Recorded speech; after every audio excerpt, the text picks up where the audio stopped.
नमस्कार, मैं प्रवीण एक बार फिर से आपका एग्जाम मैथ्स पर वेलकम करता हूं। कैसे हैं आप सभी? सभी फिट होंगे और सभी की प्रिपरेशन भी जबरदस्त चल रही होगी। तो फिर चलिए सीधा मुद्दे की बात पर आते हैं। सीधी बात, नो बकवास, सीधा मुद्दे की बात। ये है आज की क्लास का अपना सबसे पहला सवाल। सवाल इतना सा है, 2400 रुपए 4 साल में 3350 रुपए बन जाते हैं। यदि ब्याज की दर 1% ज्यादा होती तो अब मिश्र धन क्या होता?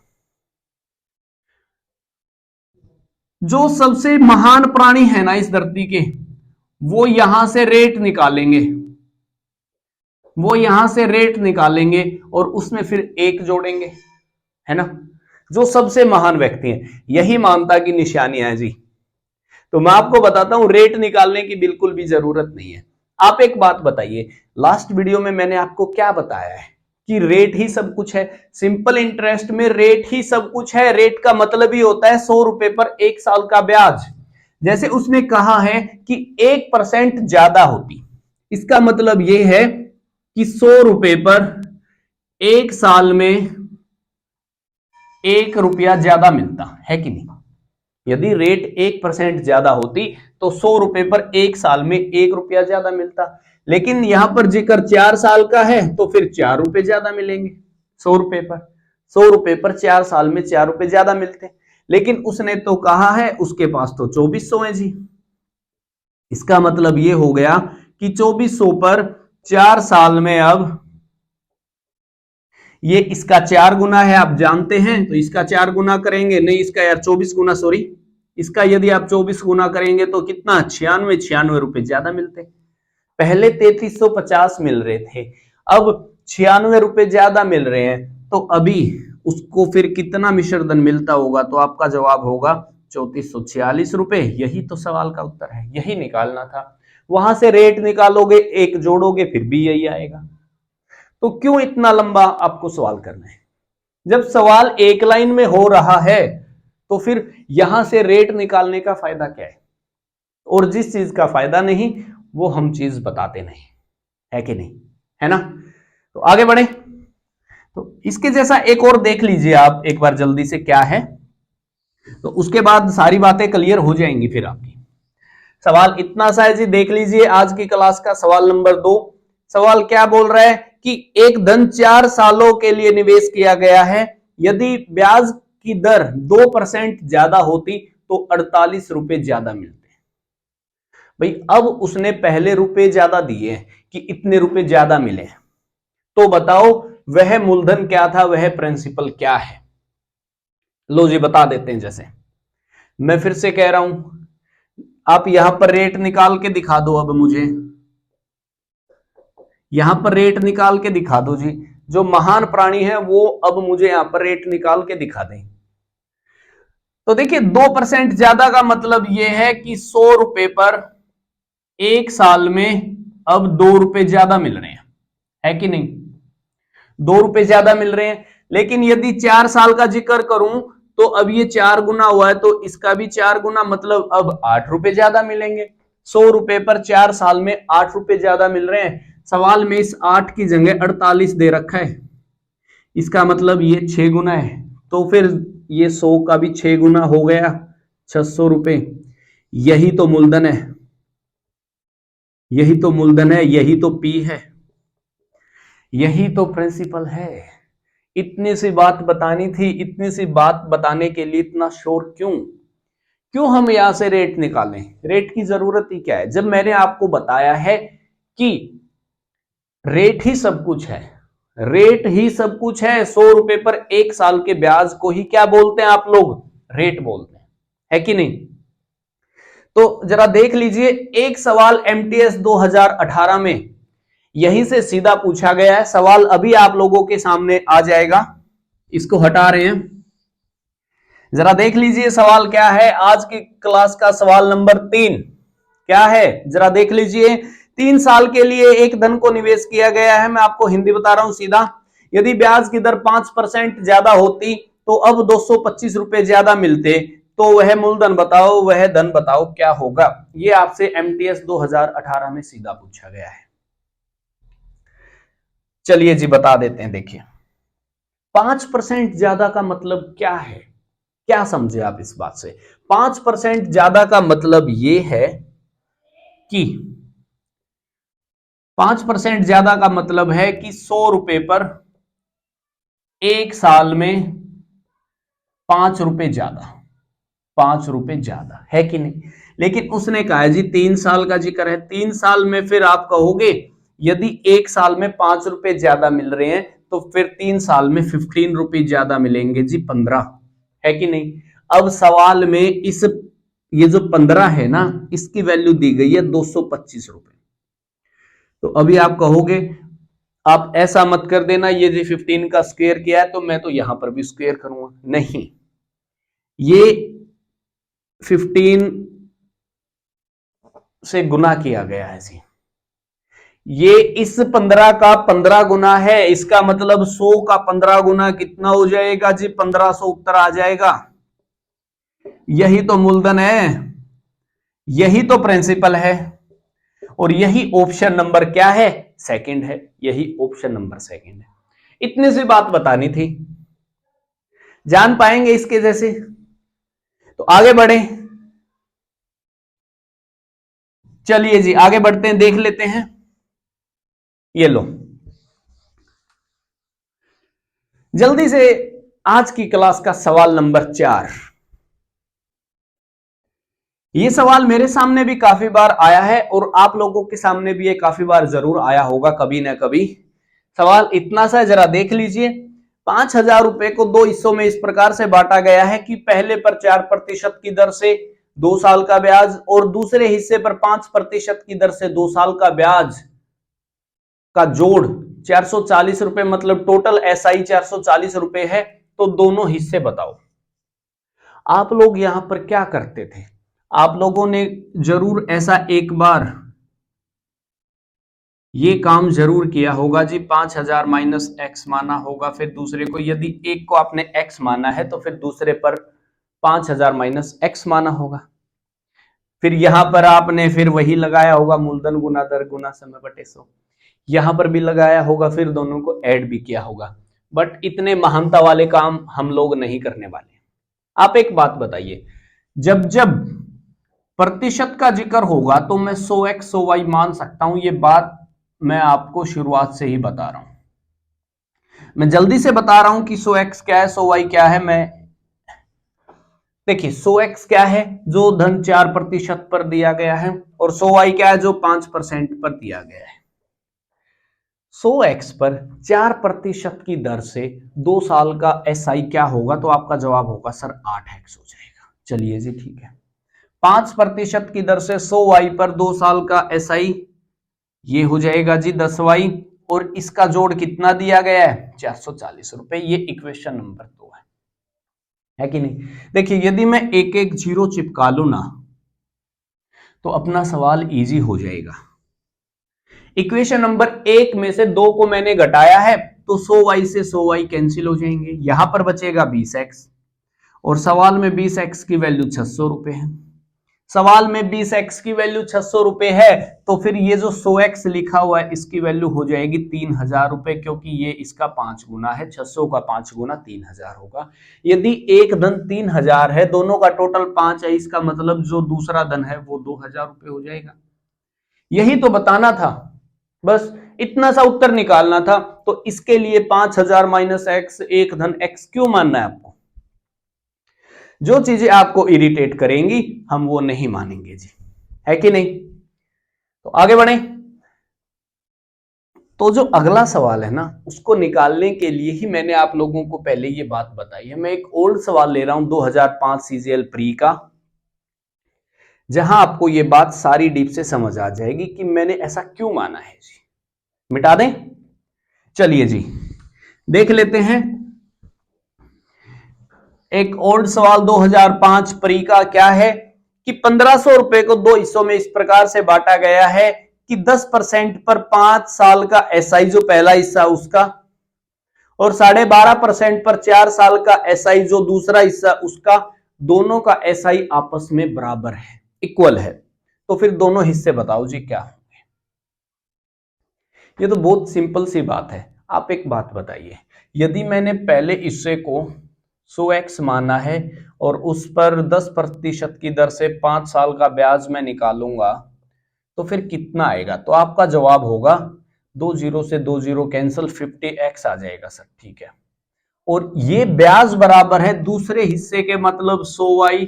ये बातें आप लोगों को बताने के लिए ही कर रहा हूं मैं, बटे में 100, बटे में 100, 2 जीरो से 2 जीरो कैंसिल, कितना? ये भी 50y, 50y सॉरी, ठीक है 50y।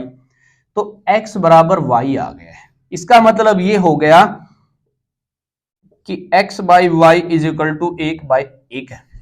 ये भी बात मुझे बतानी पड़ती है कि x y यदि बराबर है, इसका मतलब टोटल रुपए यदि 1500 हैं तो फिर आधा यहां पर है जी 100x की वैल्यू मतलब 750, और दूसरा हिस्सा भी कितना हो जाएगा? 750 हो जाएगा।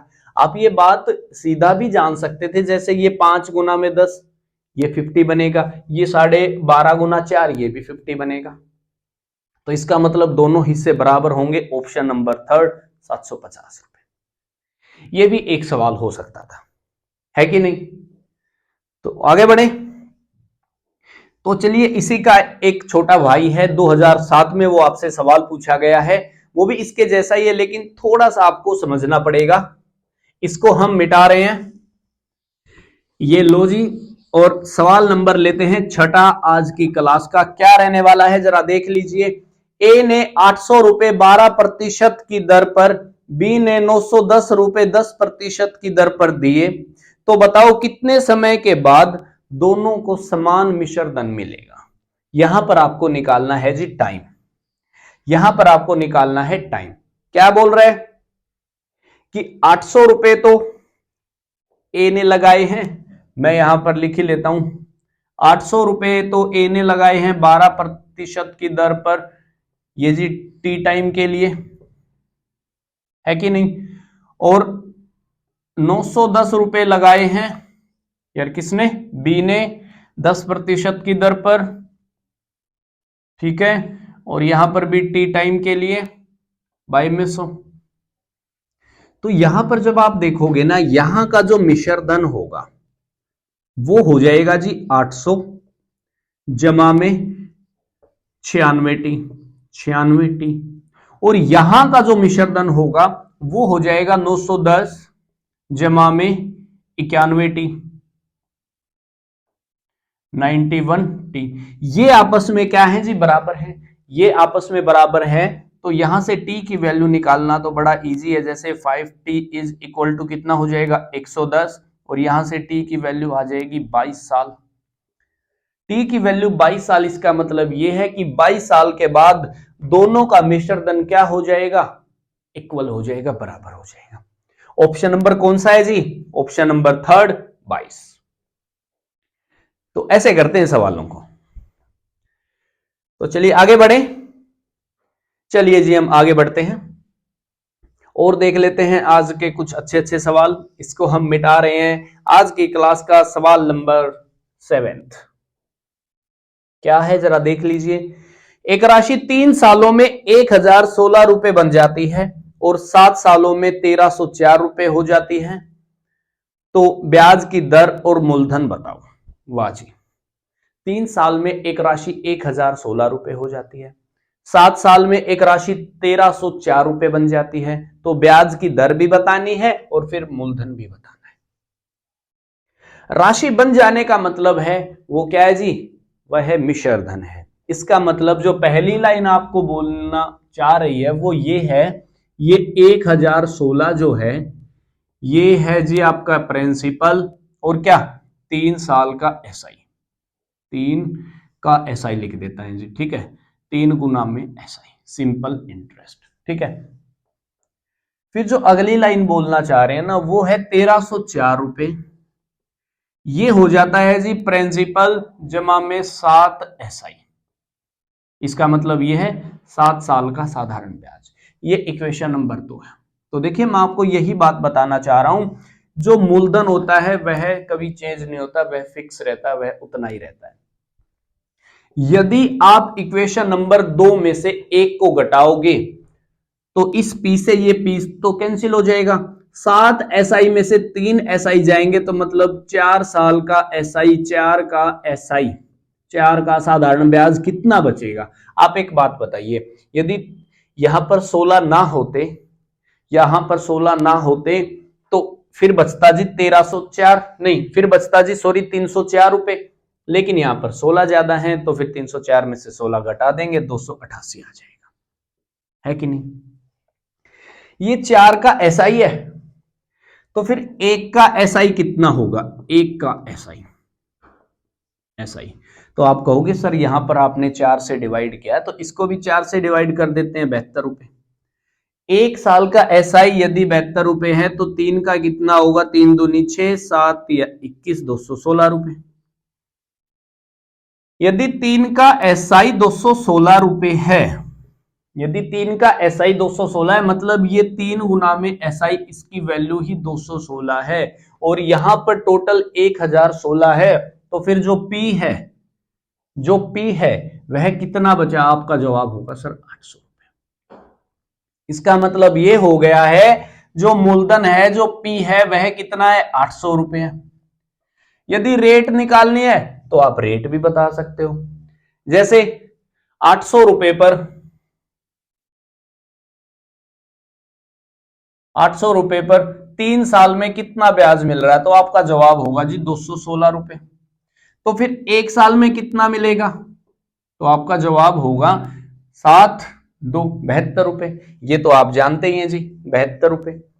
यदि यहां 800 की जगह मैं 100 बना लूं तो 100 रुपए पर 1 साल में कितना ब्याज मिलेगा? तो आपका जवाब होगा सर 800 पर 72 रुपए मिल रहा था, तो अब आपने 8 से डिवाइड किया है, तो फिर SI को भी 8 से डिवाइड करना पड़ेगा, 9 रुपए। इसका मतलब ये हो गया है 100 रुपए पर 1 साल का ब्याज 9 रुपए है, तो ब्याज की दर कितनी हो जाएगी? 9% हो जाएगी। यही तो रेट होती है। 100 रुपए पर 1 साल के ब्याज को ही तो आप लोग रेट बोलते हो, तो रेट क्या हो जाएगी? 9 रुपए हो जाएगी। इतनी सी बात आपको समझनी थी। जान पाएंगे ना ये सारी बातें? ये सवाल बड़ा इंपॉर्टेंट है, ये आता है जी कई बार, ठीक है? तो आगे बढ़े नहीं, और अब तो हफ्ता भी ऐसा ही चल रहा है कुछ, है ना? अब तो वीक भी ऐसा ही चल रहा है। सारी जनवरी आप लोगों ने फिर पैसे जोड़े होंगे और अभी सारे लग जाएंगे आपके, है ना? चलिए एक और देख लेते हैं इसके जैसा सवाल, उसके बाद फिर एक हम आया हुआ सवाल लेंगे जी। सवाल इतना सा है कि 3 साल में 2286 रुपए हो जाते हैं। इसका मतलब ये 2286 जो है ना, ये P जमा में 3 का SI है, 3 का SI है। फिर उसने क्या बोला है कि 4 साल में 2448 हो जाते हैं, 2448, और ये क्या है? ये P जमा में 4 का SI। ये इक्वेशन नंबर 1 है, ये इक्वेशन नंबर 2 है। यदि 2 में से मैं 1 को घटाता हूं तो क्या बचेगा जी? यहां पर P से P कैंसिल, 1 का SI क्या होगा? 1 साल का सिंपल इंटरेस्ट क्या होगा? तो आपका जवाब होगा सर 2448 में से 2286 में घटा दूंगा तो कितने बचेंगे? 2। यहां पर 14 में से 8 जाएंगे, कितना? 6। यहां पर कितने रह गए? 3 1 162 रुपए। 1 साल का SI 162 रुपए है, तो फिर 3 साल का कितना होगा? 3 का, तो आपका जवाब होगा 6 8 486 रुपए। अब 486 रुपए 3 का SI है, इसका मतलब ये हो गया ये जो 3 का SI है ना, यही 486 रुपए है। तो फिर इस ये जो P है इसकी वैल्यू क्या होगी? तो फिर अब उत्तर कोरिया का बच्चा भी आपको ये बात बता देगा, तो फिर तो ये 1800 होगी सर। यही तो बात आपको बतानी थी, इतनी सी बात आपको बतानी थी जी। तो इसके जैसा आएगा तो कभी सोल्व कर देंगे। तो हम आगे बढ़े, ठीक है चलिए चलिए जी, फिर आज की क्लास को हम यही ऑफ करते हैं, ठीक है? तो आप जब तक इस वाली वीडियो को एंजॉय कीजिए और अपने ये जो वीक चल रहा है फरवरी में, इसको भी आप एंजॉय करिए। मिलेंगे अपनी अगली वीडियो में, जब तक के लिए अपना ख्याल रखिए। Take care, bye bye.